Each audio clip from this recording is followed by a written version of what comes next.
안녕하세요. 컨텐츠 큐레이터 박성호입니다. 여러분, 도요타 자동차 잘 아시죠? 일본의 자동차 업체입니다. 이 도요타는 일본 최고의 브랜드 가치를 자랑하는 회사죠. 근데 일본뿐만이 아니라 전 세계적으로 2021년 기준으로 세계 1위 판매량을 자랑하는 회사입니다. 그런데요, 이 회사가 아주 심각한 상황입니다. 어쩌면 휴대폰 시장에서 압도적으로 세계 1위를 하다가 애플의 아이폰 등장과 함께 순식간에 싹 망해버린 노키아처럼 될지도 모릅니다. 이 회사가 이렇게 된 이유가 뭔지 아세요? 결론부터 말씀드리겠습니다. 도요타가 망해가는 가장 큰 이유는 도요타의 핵심 강점이었던 5Y를 잃어버렸기 때문입니다. 5Y, 즉 5번의 왜라는 건데요. 이 Y를 잃어버리면 아무리 큰 회사라도 순식간에 망할 수 있습니다. 이건 도요타만이 아니라 우리 개인들도 마찬가지입니다. Y를 잃어버리면 누구라도 어떤 기업이라도 무조건 망한다? Y가 도대체 뭐길래 이럴 수가 있을까요? 과거의 우리 기업들, 삼성이든 LG든 우리나라의 기업들은 뛰어난 기술력을 가진 일본의 기업들을 벤치마킹했습니다. 그러나 지금은 달라요.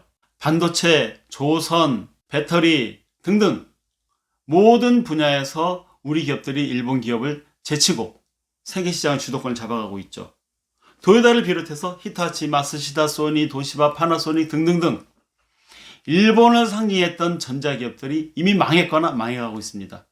그래서 일본이란 나라 자체가 다시 회복하기 어려운 지경으로 무너지고 있다고 합니다. 우리는 현재 세계 1위의 자동차 메이커인 도요타의 패착에서 그 답을 찾을 수가 있어요.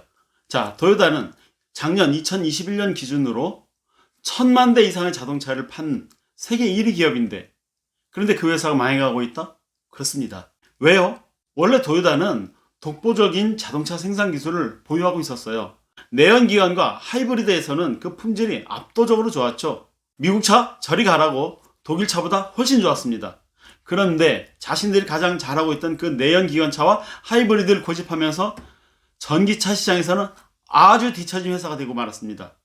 전기차 시장이 활성화되려면 굉장히 긴 시간이 지나야 되고 그 과정에서 자동차 시장의 정답은 자신들이 가장 잘하는 하이브리드라고 생각했던 겁니다. 그런데 그렇게 하이브리드 차의 기술력을 완전히 올인한 도요타의 전략이 결국 부메랑으로 돌아오고 있습니다. 테슬라가 주도했던 전기차 시장이 예상보다 훨씬 더 빠르게 성장하고 있고 전 세계의 전기차 기술이 도요타가 생각했던 것보다 훨씬 급격한 기술 발전을 하고 있기 때문입니다. 2022년 3월 기준으로 글로벌 메이커 자동차 업체 중에서 아직까지 제대로 된 전기차를 출시하지 않은 딱 한 회사가 바로 도요타입니다. 그나마 출시하려는 전기차, 그 성능이 너무 뒤떨어져서 오히려 비웃음을 사고 있습니다. 물론 도요타의 미래 청사진에 전기차가 없는 건 아닙니다. 문제는 타이밍이죠. 전기차 시장은 이미 완전 격전지입니다. 개나 소나 다 뛰어들고 있어요. 테슬라는 69%의 시장 점유율로 시장을 완전히 지배하고 있습니다. GM과 폭스바겐은 대대적인 투자를 하면서 테슬라 뒤를 쫓고 있죠. 중국의 전기차 메이커들도 저가 공세를 펼치면서 세계 시장을 이끌어가고 있습니다. 여기에 후발주자인 도요타가 이들을 단번에 따라잡기는 쉽지 않다는 거죠. 현재 도요타 자동차의 전기차 기술 수준은 우리나라의 현대 기아차에 비교했을 때 절반 수준밖에 안 된다고 합니다. 세계 최고의 자동차 회사가 왜 이런 지경, 왜 이런 오판을 했을까요? 앞서도 말했지만 도요타가 보유한 최고의 강점은 바로 5Y 시스템입니다. 5Y는 말 그대로 5번의 Y인데요. Y는 누구나 잘 알고 있는 왜라는 뜻이에요. 도요타 자동차는 어떤 상황이 발생했을 때 그 상황이 발생하게 된 원인을 왜? 라는 질문을 5번 하면서 파고 들어갑니다. 그렇게 왜라는 질문을 5번 반복해 가다 보면 문제의 근본 뿌리에 도달할 수 있다는 거죠. 도요타는 자동차 생산 과정에 5Y 시스템을 적용했고 고장이나 불량의 원천적인 요소를 아예 제거했습니다. 그러니까 세계 최고의 자동차 품질이 유지될 수 있었던 거죠. 그런데요, 도요타가 어느 순간부터 5Y를 잃어버리게 됐습니다. 전 세계 자동차 시장 1위 고지가 보이게 되면서부터는 품질보다는 생산 효율성을 더 중요하게 생각하게 되면서 독보적인 품질 수준을 상실하게 되었는데요. 그 품질 수준의 상실이 바로 5Y라는 도요타 정신을 포기한 겁니다. 거기에 더해서 전기차로 전환되는 지금 이 시대적인 변화에서도 5Y는 아예 사라지고 없습니다. 그냥 자기들이 잘하는 내연기관, 자기들이 익숙한 하이브리드에만 집착한 거죠. 전기차로 변화해가는 이 시대적 상황에서 도요타는 5Y 시스템이 작동되었어야 합니다. 왜 이런 상황이 발생했는가? 소비자들 인식이 왜 바뀌었는가? 왜 글로벌 기업들이 전기차에 올인하는가? 왜 테슬라 주가가 미친 상승을 하는가? 왜 우리는 전기차 시대에 적응하지 못했는가? 등등등. 그들은 아직도 하이브리드에 목을 메고 있습니다. 그런데 사실 우리에게 중요한 건 도요타 자동차가 아니죠.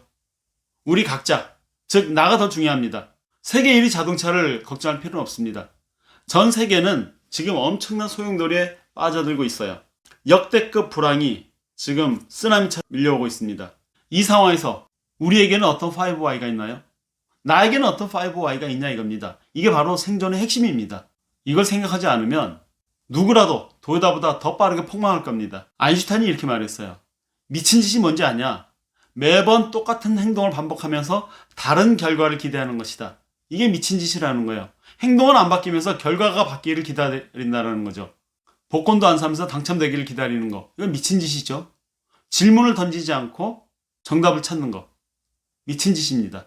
여러분, 질문이 바뀌지 않으면 결과도 바뀌지 않습니다. 아니, 질문이 안 바뀌면 결과는 점점 더 나쁜 쪽으로 바뀌게 됩니다. 5Y는 근본적인 질문을 하는 거예요. 질문이란 말 자체가 바탕질, 물을문, 즉 근본, 핵심, 본질을 묻는 겁니다. 문제를 푸는 최선의 방법은 답이 아니라 훌륭한 질문을 찾아내는 거예요. 답을 아는 것보다 훨씬 더 중요한 것은 어떤 질문을 하느냐를 아는 겁니다.